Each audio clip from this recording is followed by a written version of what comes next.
Everywhere you go, it follows you like a shadow. Whether you open social media or find out about job losses, there's always a hidden hand of artificial intelligence behind these. Due to the recent trend of AI in past 3 years, everyone thinks that it's a new technology, but it's not.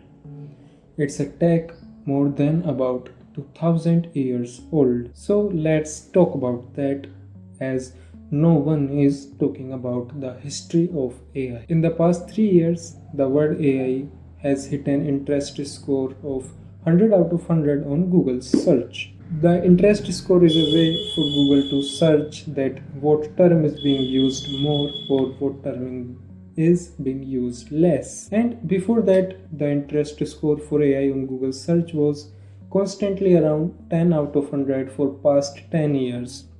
So it's definitely a sudden boom. It's not a surprise that people think it's a new technological breakthrough and it will go away, but it's not. It's heavily researched and money backed by giant industries, by giant companies, supported by people who could see this future possibility. It's a technology just like everything started with myths and could only become a feasible reality in past 3 years. So what happened in past 3 years that did not happen back then, and why it happened now? Why not before now? In this video, we'll be talking about all of those questions. We'll go from ancient myths of thinking machines to the present, to the first scientists who tried to build an electronic brain. We'll talk about some AI winters, what happened in them, and uncover the critical breakthroughs like machine learning or the transformer architecture that finally turned some ancient unrealistic myth into our modern reality and is threatening your next jobs or even human extinction. As Elon Musk said, history is important. Imagine you are a pirate and you are attacking a place named Island of Crete. Suddenly you see a giant made of bronze working on its own and attacking you. Its goal is to protect the island. It was Talos, a giant automation made of bronze who patrolled and protected the island from enemies.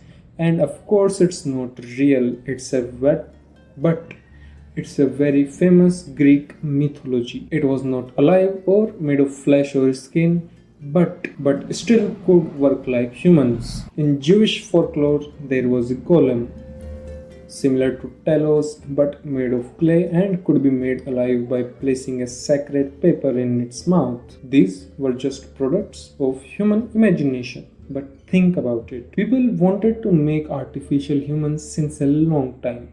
Even before it was possible, even before basic biology or physics laws were discovered. As science progressed, these dreams adapted to the progress and became more advanced.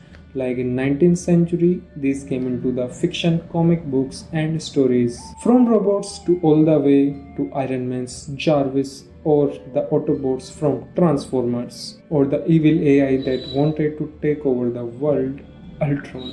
Of course, I am a fan of it. The dreams were not enough. No dream without hard work and logic could do things, and these were missed. See, the present tech was not invented suddenly or by a single person or in a single timeline of decades or centuries. It's due to the combined effort of wild imagination and doing simple or possible things over a period of time. Now we will talk about the scientific process coming from imaginations. Over 2000 years ago, the Greek philosopher Aristotle gave us syllogism, basically a formal logic puzzle. If A is true and B says that true, then C must be true. It was one of the first attempts to write down the formal reasoning. A few decades later, Euclid created what was essentially a rulebook of thinking. With his work on geometry, he showed that you could start with a few basic truths and build an entire system of complex knowledge from it. Then combining all these, Persian scholar Al-Khwarizmi gave us algebra. He gave us concept of algorithm based on these small discoveries, and you all know that how big it is now. Your YouTube feed is run by algorithm Your Instagram feed is run by that, and they are the basic building blocks of the entire modern world. It's like a set of rules where if a person likes something, he must definitely like related things. It's the reason why your mother's YouTube recommendations are different from yours.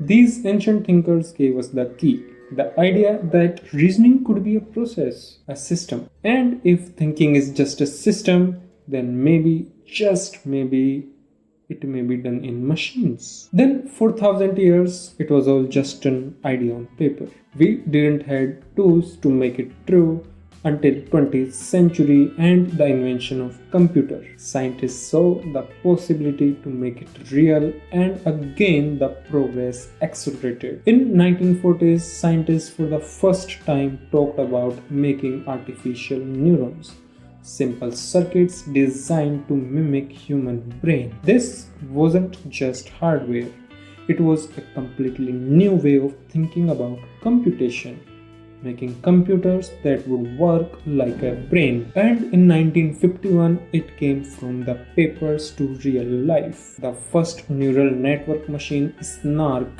was built.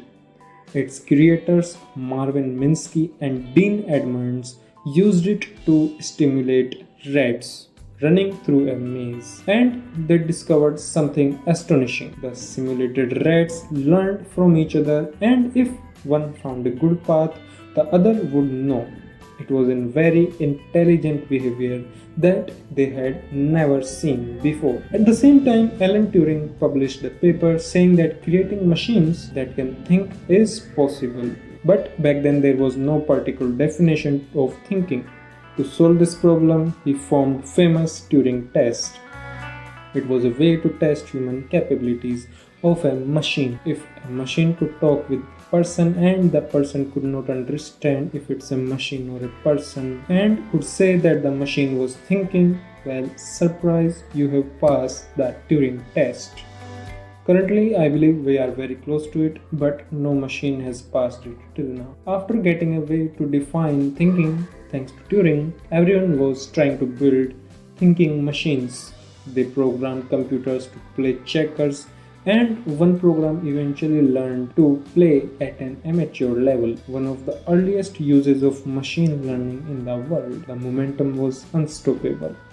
Various robots were being attempted, neural nets were being advanced, people were trying to make AI play games, which is still a very good method to benchmark AI models. But they were still done separately and not under a single field. Very soon, even that happened in 1956.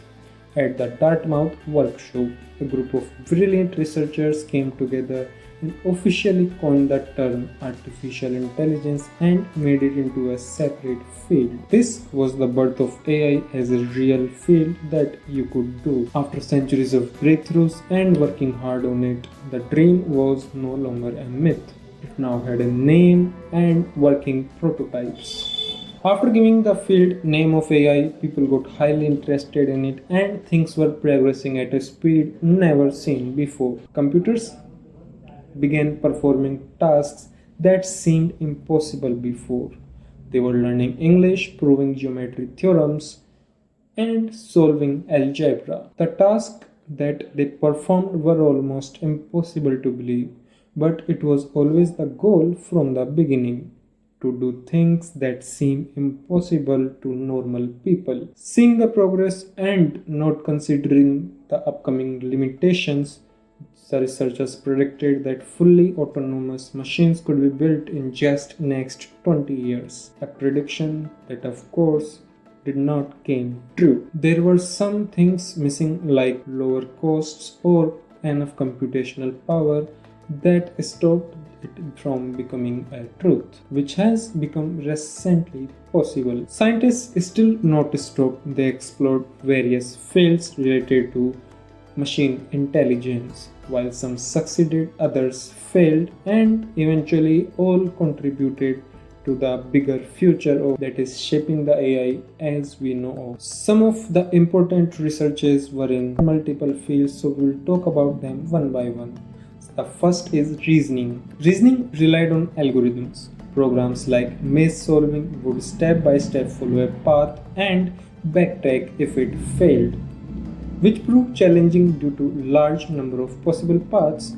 They developed methods to eliminate paths unlikely to lead to the solution and solving problems faster. During this period, numerous solutions focused on reasoning and problem solving were developed simultaneously. Another important field was natural language. Natural language is, as we all know, is how we humans communicating. It's our language. But computers, they don't understand it. They talk in ones and zeros. And to make our communication efficient with machines, they were being trained on understanding our natural languages like English or Hindi. One notable success was a program named Student, which could solve high school algebra word problems. Some microworlds were also created, which would be the replica of the real world, but in a sandbox environment, just like Minecraft, which will avoid some minor physics laws like friction or some errors. These block-based worlds led to the machine learning. Within these worlds, machine could understand English commands and change the world according to it, like playing Minecraft but via your voice. Neural networks also progressed, but they could not progress back then much due to limitations of computer power. They received limited funding, scientists struggle to believe in them, but as we all know, they are the most important part of the current AI models. Those years were amazing. The research was progressing too fast, it seemed unstoppable. But that dream of building a machine as capable as a human brain in just 20 years, of course, it didn't come true. The problem was far bigger, far deeper than anyone imagined. As the dream faded, people began to realize the reality. The funding slowly stopped, many research labs were also closed, and the scientists, too excited, had to calm down in the world of AI. This wasn't just a slowdown, it was like a crash. This was the first ever of multiple AI winters. So how did the things change from then, and what happened during those winters? Did progress completely stop or continued at a slow rate? And what do people of that time consider that period as? We'll talk about multiple things. We will answer that and cover the AI winters, the incredible booms that followed in part 2 of this video. Make sure you are subscribed with notifications turned on, definitely. So you don't miss the rest of the story. Thanks for watching. The next video hopefully will be much better than this one. I will be solving, as always, further problems and improving myself. So keep working, keep improving, and that's it.